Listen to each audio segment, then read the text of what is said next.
When I was growing up, my mom was tough. I didn't feel like I had like this super, super sweet mom because she didn't let me get away with anything. Nothing. My mom ran a very strict program. Okay. Like when it came to development of me, very, very strict program. But she also, with me, had this way of allowing me to try to figure things out. Like she wanted me to figure things out. She wanted me to make certain mistakes. She wanted to see where I was at mentally. And I think that came from one, I'm the last of 7 children. So I'm the baby, right? So my mother had me in her 40s. And really back then, you really did not see people having children into their 40s. So by the time my mom had me, she had lived a lot of life, right? So she had come to understand who she was as a woman, who she was, in terms of who she wanted to be in community. And so as a kid growing up, I got to see the response that the community had to my mom. So for example, we would be, whether we were at church or we were at Ventures, that's an old school place that does not exist anymore. We would be at the mall, and wherever we were, JCPenney's, Famous Bar, walking around Kroger's, people would always, every single time, people would run up to my mom and they would always be first and foremost, they would be so happy to see her. And then they would always go into the story about their life. And it was always either, oh my God, I'm still on that job that you got me, or I just got a raise, they're gonna move me and my family. And the people that I saw engaging with my mother were people from really all walks of life, and they all view my mom as like that really important turning point in their life to help put their life in a better place. And so growing up as a kid, I used to hear my mom talk about the struggle and the movement. And really when she said the movement, she really meant the civil rights movement.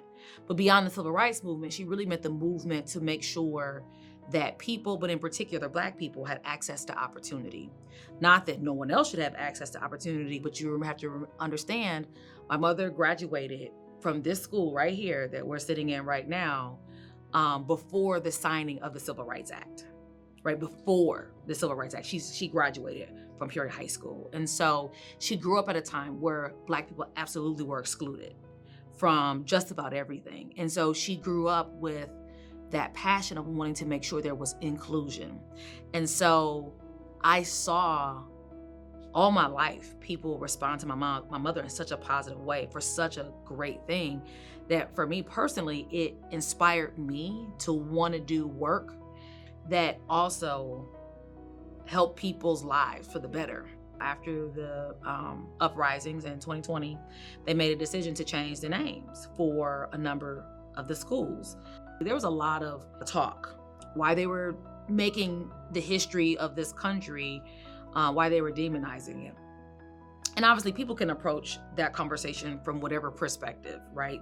I choose to engage it from the perspective of, why don't we give the young people in this community an opportunity to see themselves through the eyes of other people who have lived and walked the halls of Peoria Public Schools and walked the streets of Peoria, who then went on to do great and amazing things, to really serve as an example that they can do great and amazing things too, right? You don't have to be a president of the United States to be able to inspire people, to be able to change the world.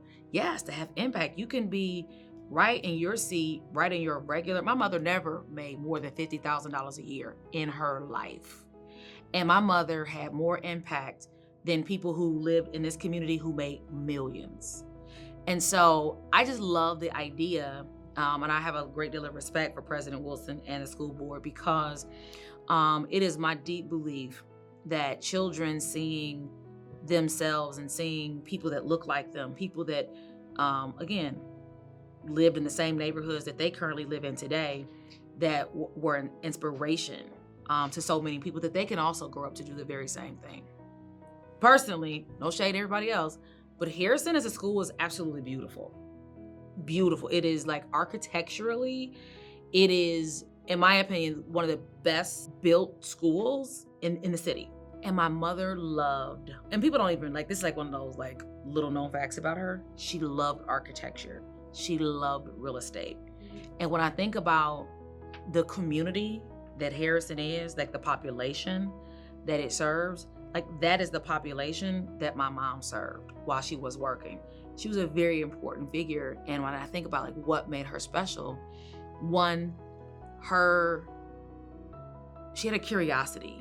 My mother would always had a book in her hand. She always read. She always made me read. Again, one of those things that I was like, man, she is so tough on me. Like she is always on my back. And she was always making me read.